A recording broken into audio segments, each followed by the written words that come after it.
For the first time this season, Sidney Crosby faces Connor McDavid. The Pittsburgh Penguins are in town. What should we look for in that matchup? And some lineup updates for the Edmonton Oilers. All that and much more in today's episode of Locked On Oilers. You're Locked On Oilers, your daily podcast on the Edmonton Oilers. Part of the Locked On Podcast Network, your team every day.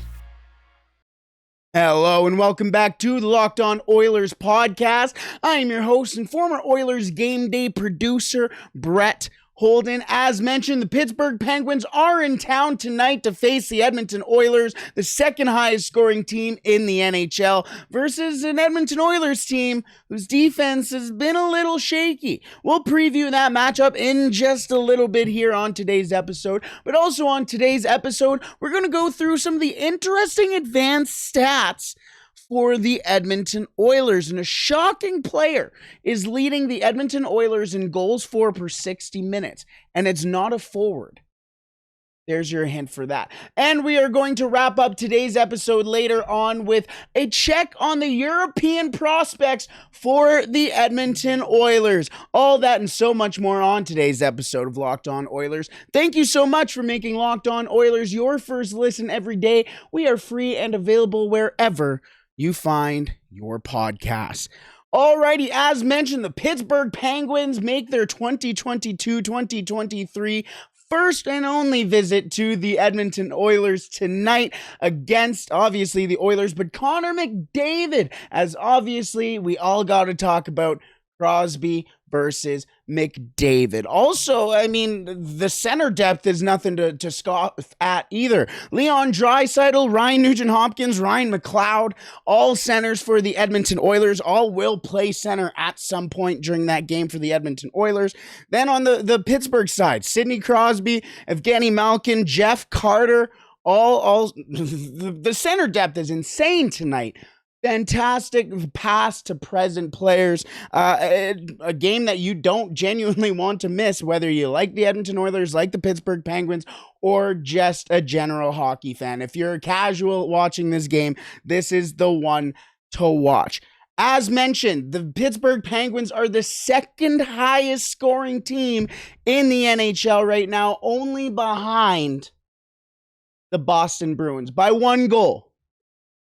They are 4-0-1 to start off the season, so the Edmonton Oilers have another difficult team to play. Some of the discourse around the Edmonton Oilers so far this year is that they've played very difficult competition.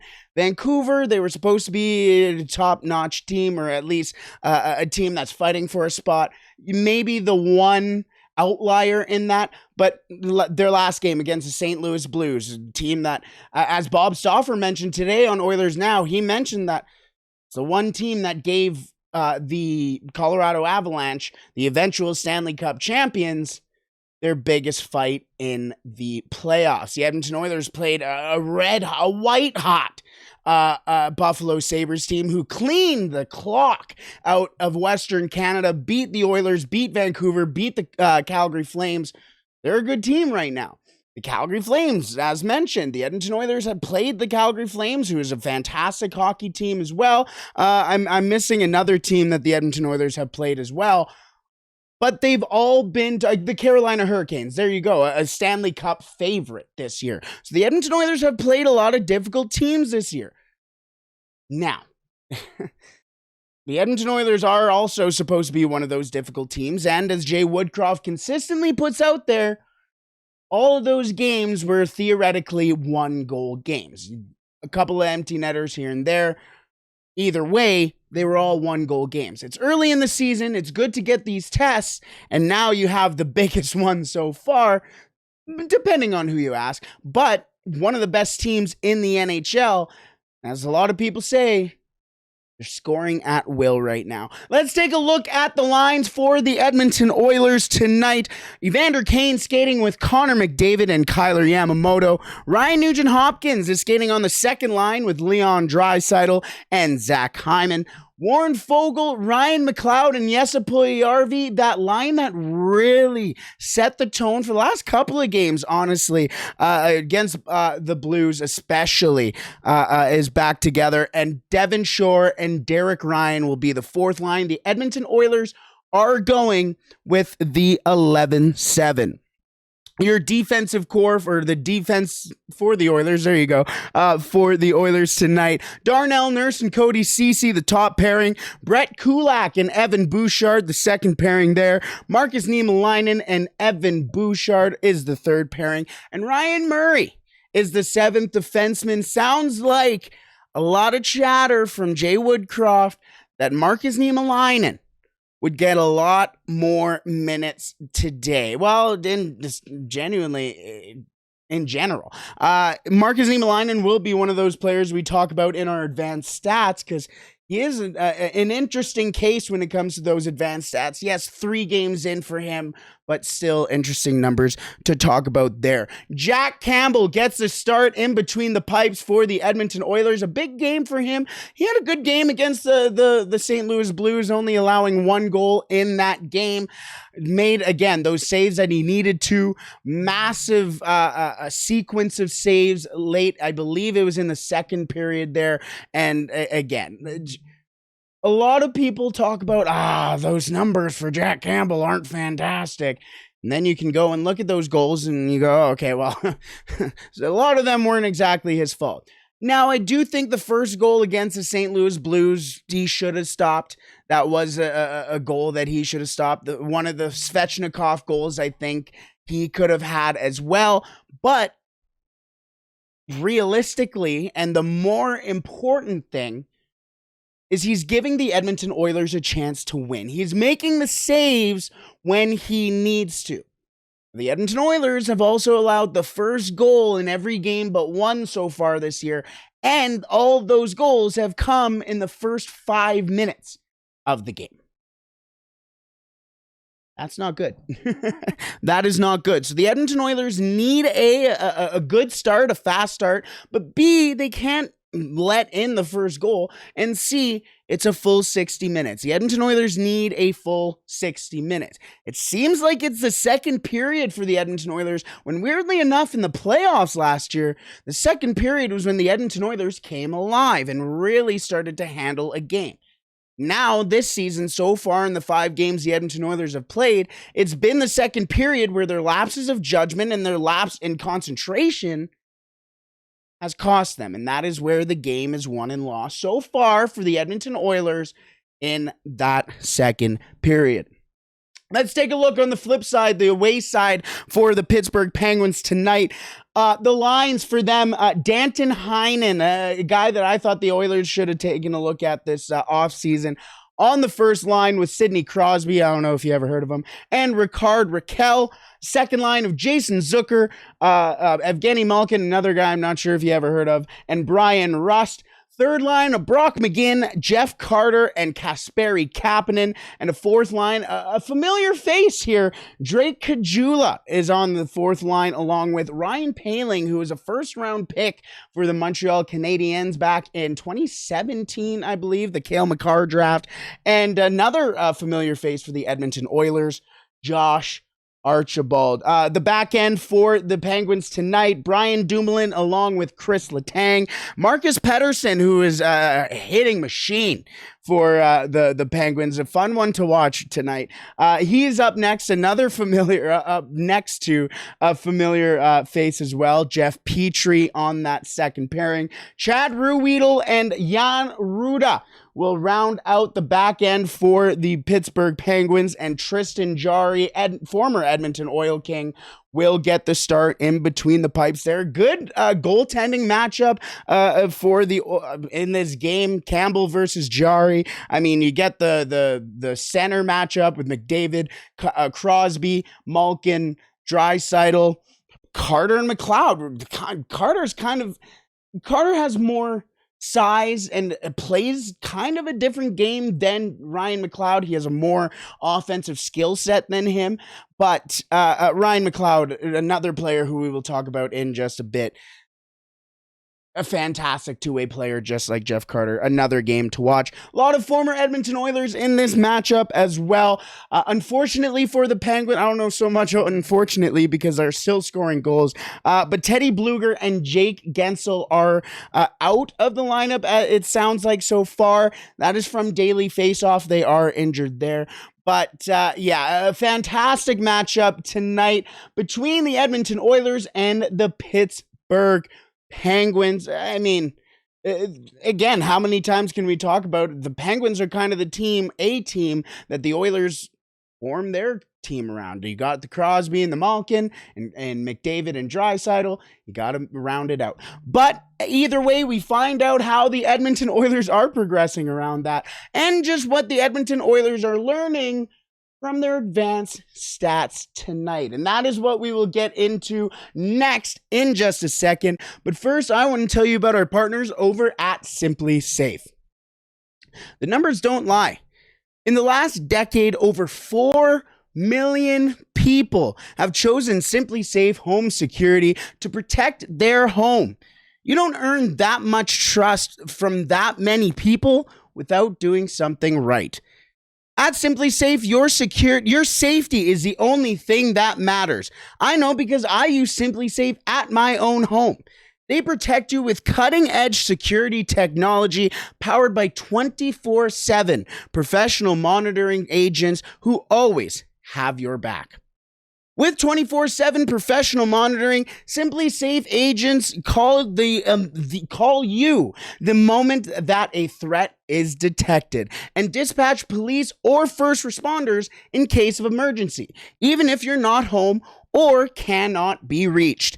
SimpliSafe blankets your home in protection with advanced sensors in every room, window, and door, HD security cameras inside and outside of your home, smarter ways to detect motion that only alerts you when a threat is real, and even hazard sensors that instantly detect fires, floods, and other threats to your home.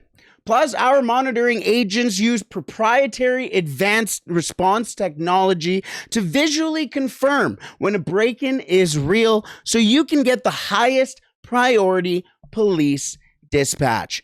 Customize the perfect system for your home in just a few minutes at simplisafe.com/lockedon NHL. Save 20% on your SimpliSafe security system when you sign up for an interactive monitoring plan to get your first month free. That you can get your first month free if you get that interactive monitoring plan. Visit simplisafe.com/lockedonnhl to learn more. There's no safe like SimpliSafe. Moving on to the Edmonton Oilers advanced stats, and you want to talk about safety. I don't want to say if the Edmonton Oilers look at the advanced stats, because obviously the Edmonton Oilers look at the advanced stats. But maybe there's some, I don't want to say gems either, but interesting names that should be playing a little bit more, and maybe some names that, I don't want to say reduction in ice time, but need to be used differently. There are 7 names on here that have very interesting numbers. And if you've been here, I've been talking about basically ever since I started. One of my favorite advanced stats, and I'm not an advanced stats guy, I had to get a meme page to explain to me what all these JFresh boards mean. I don't understand this analytical rise, I guess, almost an evolution.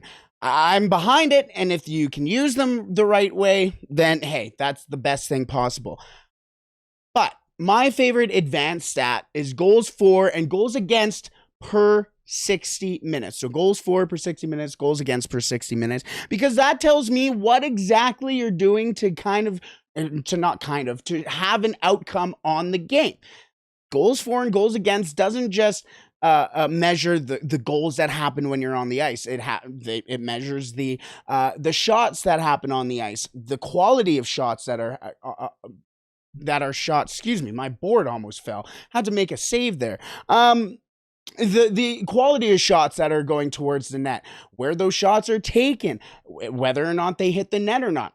Obviously, whether or not they go in as well. All of those factors go into the goals for and goals against per 60-minute stat. And that is why I think it's a pretty important one, not the be-all, end-all stat to show whether or not a player is good. Because, I mean, Nick Delorier had very good goals against per 60 minutes. I like Nick Delorier, but that's for another time. The Edmonton Oilers have quite an interesting set of advanced stats, or goals for and goals against per 60 minutes this year already. I teased you a little bit with the goals for per 60 minutes leader is a defenseman. And this is at 5-on-5. I should preface. At 5-on-5. Not on the power play, not in all situations. Not on shorthanded. This is 5-on-5. So what the game is played at the most often. With a 2.84 goals for per 60 minutes, the best on the team, that number belongs to Cody Ceci. I'll let that sink in. The best goals for per 60 minutes on the team at 5-on-5 is Cody Ceci. Second, Kyler Yamamoto with a 2.67. I'm not done. Third, Markus Niemelainen with a 2.55. The top three goals for per 60 minutes on the Edmonton Oilers at 5-on-5. Cody Ceci, Kyler Yamamoto, Markus Niemelainen. No Tyson Barrie, no Evan Bouchard. In fact, at 5-on-5, Evan Bouchard's goals for per 60 minutes is 0. 0. For a guy who is supposed to be at some point, now again, that's at 5-on-5, not on the power play, but a guy who is supposed to be eventually a quarterback on the Edmonton Oilers power play, one of the best power plays in the league, but also supposed to be a guy who's showing his growth. That's a 0. 0 for Evan Bouchard goals for per 60 minutes. You know who also has a 0 in the goals for per 60 minutes stat line or number? Jesse Puljujärvi. Jesse Puljujärvi also has the 5th worst goals against per 60 minutes at 5-on-5 on the team for another player who was at the top of the Edmonton Oilers stat line in that one just last year, with, I believe, a 1.9, if I'm not mistaken. Jesse Puljujärvi currently has a 4.21 goals against per 60 minutes in this season so far. Again, as mentioned, the 5th worst, which is interesting as well because that line of Ryan McLeod and Jesse Puljujärvi and Warren Foegele, have actually been pretty good. Ryan McLeod in all situations sits at a 0.9 goals against per 60 minutes in all situations for the Edmonton Oilers. The best on the team, actually the second best, the best belongs to Devon Shore, which granted may be a little skewed because he plays maybe a minute and a half of actual 5-on-5 time. The rest of his time is normally on the penalty kill. But still pretty impressive either way because Devon Shore has a 0, so hasn't been on for a goal against all season. Pretty impressive. But still, 0.9 for a guy who plays in every situation. On the power play, on the penalty kill, 5-on-5, 4-on-4, 3-on-3 Ryan McLeod can get in on. 4-on-3 for the other team, 4-on-3 for the Oilers. In all of those situations, Ryan McLeod has a 0.9 goals against per 60 minutes. Warren Foegele, 3rd on the team in all situations and goals against per 60 minutes at a 1.38. So what's going on with Jesse Puljujärvi. Yes, that goals against per 60 minutes for Puljujärvi is at 5-on-5. But that's still a guy who had a 1.9 just the season before. He's a $3 million guy. And I don't want to say he's not showing it. Well, he's not showing it. Actually, I do want to say that. He's not showing it. He doesn't have a goal or an assist. His biggest pull to staying with the Oilers, being a full 200-foot player, a guy who can play in his own end, is not even... He's the 5th worst goals against per 60 minutes for the Edmonton Oilers. And I have this Puljujärvi jersey behind me because I do love Puljujärvi. But something needs to happen from him. It does. Puljujärvi, Kailer Yamamoto as well, even though, and that's the thing, that's why I bring up the goals for per 60 minutes at 5-on-5 for Yamamoto, because he is second on the team with 2.67. Yamamoto isn't going to get the most amount of power play minutes on the team, so he needs to do his job at 5-on-5. And offensively, he's doing so. I don't know. I don't know what needs to be done, because again, yes, Puljujärvi and that line of Foegele and McLeod and Puljujärvi sets the energy for the Oilers and really is an unexpected line for the opposition, especially their back check. But it seems like nothing has been done, at least on the score sheet. Now, yes, 5 games in, small sample size, but you don't want these tendencies to continue. Now, as mentioned, I did want to mention Markus Niemelainen. As Markus Niemelainen, as mentioned, the third best goals for per 60 minutes at 5-on-5 on the Edmonton Oilers. But defensively, the third worst goals against per 60 minutes at 5-on-5 with a 5.36. And the 5th worst in all situations for goals against per 60 minutes at 5.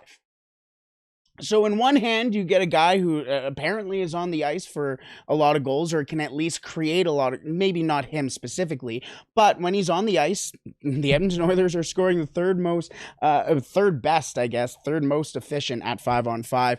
But at the same time, both 5-on-5 and in all situations, not fantastic. Yes, he's a defenseman. Maybe that skews it a little. A guy who also has recently been playing on the penalty kill. And as mentioned, Jay Woodcroft is going to play Markus Niemelainen more. It's not that he wants to play Markus Niemelainen more. He's going to play Markus Niemelainen more. Philip Broberg will be joining the team when he gets healthy and is ready to play at the NHL level. Reinforcements there.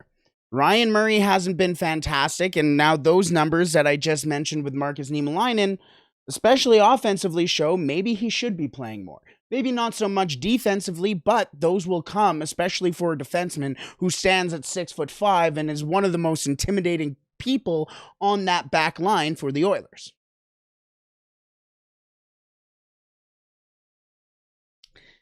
And the other encouraging thing is that the fact that Kailer Yamamoto does sit second on the team at 5-on-5 with goals for, and he's on a line with Connor McDavid and Evander Kane. Evander Kane, a guy who needs to pick up the pace a little bit for him as well, for everybody to go, oh, okay, this was the guy that we all thought was that the Edmonton Oilers were getting. Encouraging with Yamamoto on that line as well. We'll see if everything starts to build up there, but some interesting numbers there. Maybe not necessarily a conclusion out of that segment there, but more just to make you think. There's a lot of, again, advanced stats are advanced stats. The analytical side is the analytical side. You can only decipher the stuff that you know and analyze the stuff that you know. So, what would you do? Now knowing those numbers, would you play Niemelainen more? Would you play Niemelainen less? Cody Ceci, as mentioned, has the best goals for per 60 minutes at 5-on-5 than anybody on the team.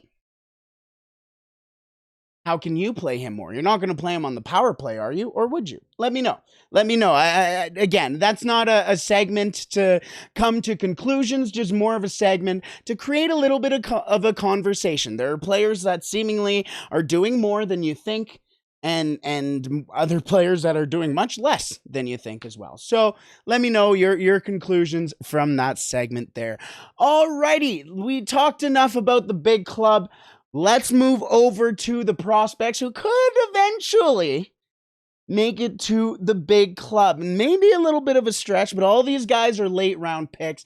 And a lot of interesting stories for these European prospects for the Edmonton Oilers. We will talk about them in just a second, but first, I want to thank you for making Locked On Oilers your first listen today. Now for your second listen, make sure you tune in to Game NHL.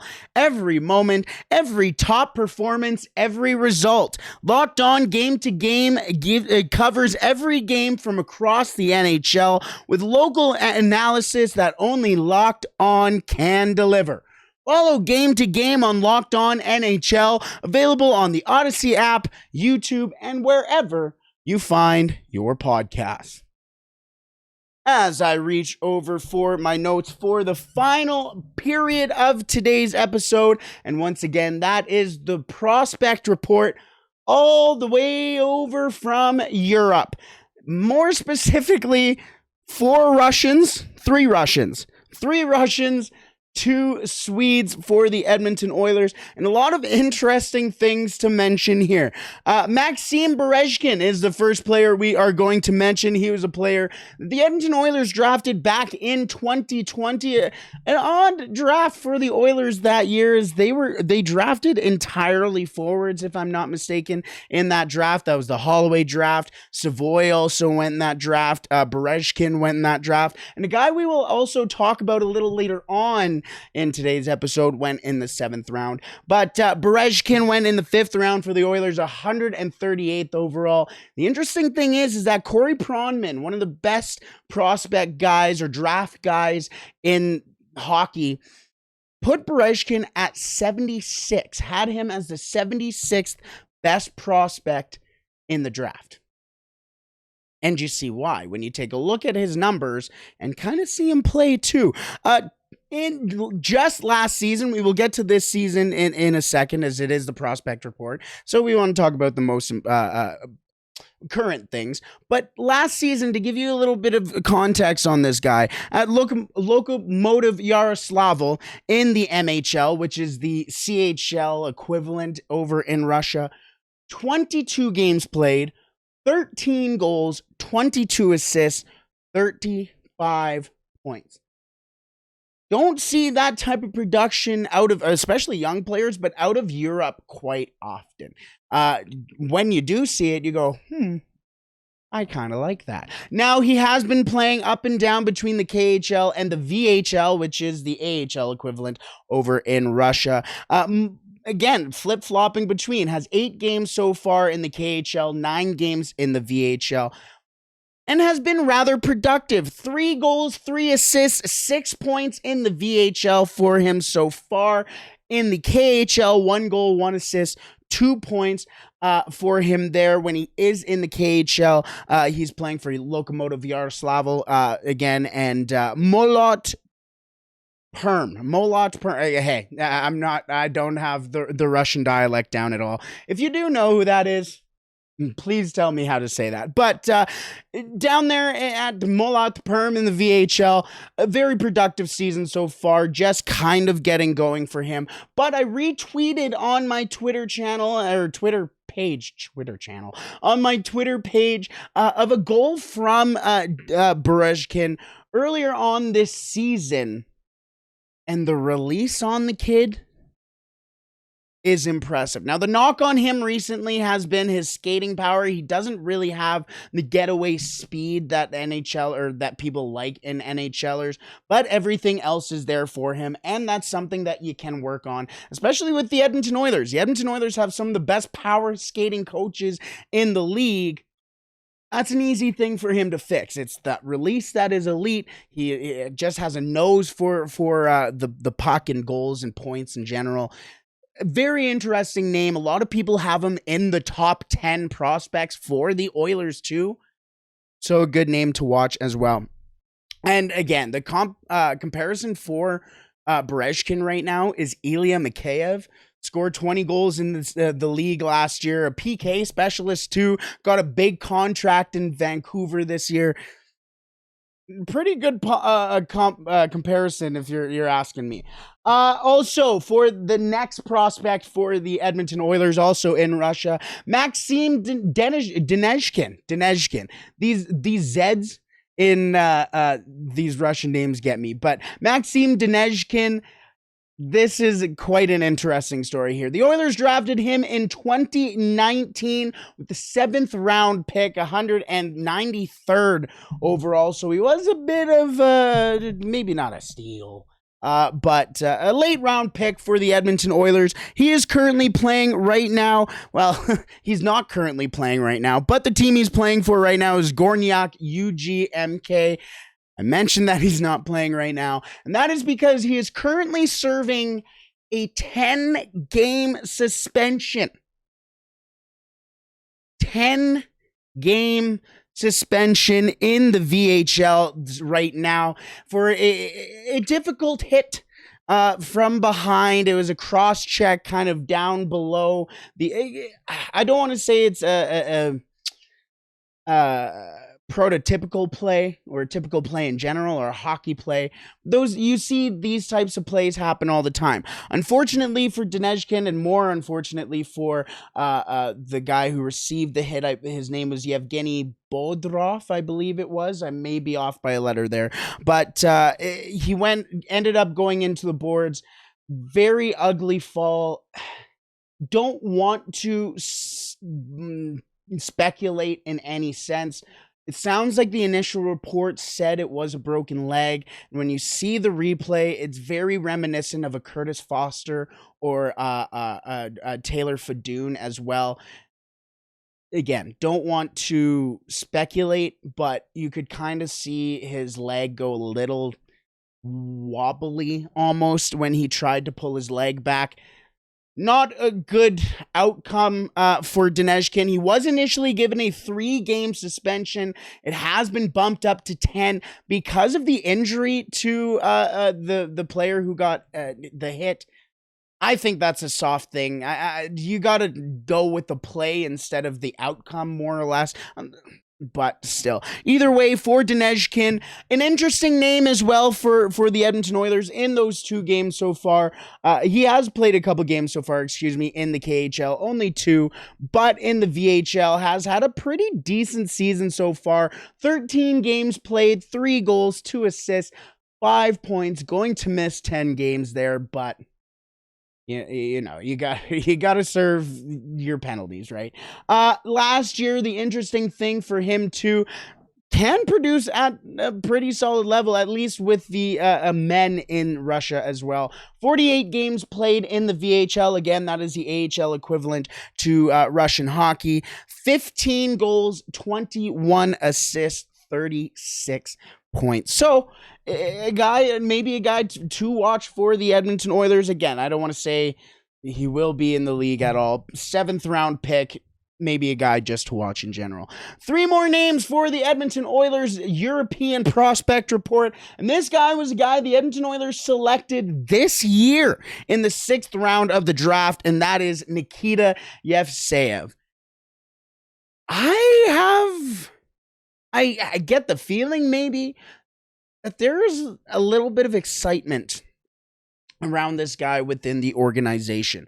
As mentioned, Tyler Wright, the head of amateur scouting for the Edmonton Oilers, said at the draft, after they picked him, that A, he is bigger than what he is listed. He's currently listed at 6'1". They say he's a much bigger boy than that. And B, he was a guy that the Russian scout for the Edmonton Oilers was adamant on picking. This was a big pick for the Edmonton Oilers organization, and well, the scout for the Edmonton Oilers was really putting his name on the line. Maybe not his name, but his whatever. He's really putting his butt on the line for this kid. Now, he's not a very offensively productive kid, and that is where the knocks around him start to come around. And I put knocks in quotes because he's a defenseman. Not everyone's an Evan Bouchard. Not everyone's a Roman Josi, so you got to know your role. And that is what this big, mature defenseman is doing right now in Russia. Nikita Yevseyev has played 15 games so far in the KHL, which is very important for a young guy. He's playing important minutes. He's had early in the season, he was getting 10 plus minutes in games for a KHL team. He's getting consistent minutes in the KHL, which is very good for depth or for growth, and development for a hockey player, especially a young hockey player too. The other thing about Yevseyev is the comp that was given, or a comp that was given, was a player that is currently in the Edmonton Oilers organization. Actually, there's two comparisons that he was given. One being of Luka Munzenberger, who is my favorite prospect for the Edmonton Oilers. Not exactly the most offensively gifted player, but defensively just a stalwart, just a shutdown defenseman going up against the best players over in Russia in the second best league in the world. That's important.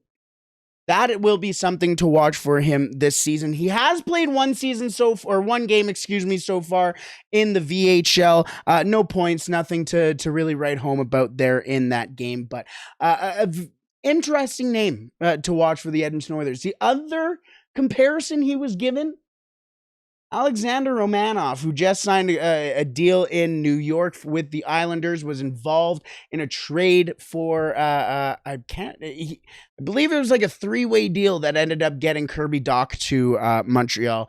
Romanov was involved in that deal. In fact, I think it was a first-round pick that went the other way for Romanov. But that's a very good comp for him, a very solid defenseman there. Two more names for us here in the prospect report, both over in Sweden right now. We're going to start with a player who was picked again in this year's draft in the fifth round, 158th overall in this year's draft. And that was the first goaltender the Oilers have picked since, I believe it would have been Ilya Konovalov, who's now back in Russia. But Samuel Johnsson for the Edmonton Oilers. Now, you take a look at his numbers and you go, oh, that's not fantastic, especially last year. But he has been very vocal on the fact that, well, first of all, his team, with him in net, they went 9-20 last season. Not the best team in the league. In fact, I think they were the worst team in the league there. But this year did change teams. He is with Rögle in the Swedish Hockey League and the Allsvenskan, I should clarify here. And his numbers aren't great. But then you take a look at the rest of the league, and he's sitting on top of the league in goals against average, I'm waffling a little here.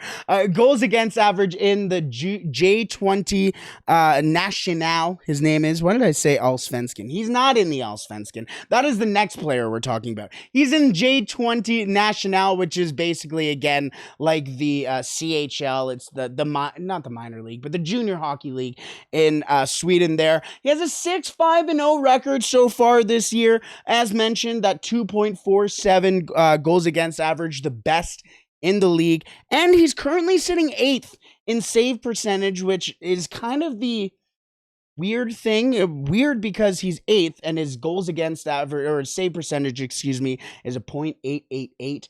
Sits 8th in the league, above an interesting goaltending prospect, Hugo Havelid, who has been the goaltender at the World Juniors for Sweden.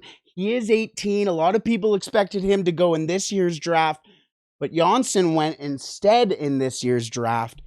Interesting thing on Johnsson as well, when he found out he was drafted, he got a couple of calls the day before just from teams, but he found out he was drafted when he was alone in the locker room. He said he was playing with a couple of buddies. He was skating with a couple of buddies. He was the only one left afterwards, and then he got a text from a buddy saying, "I knew it.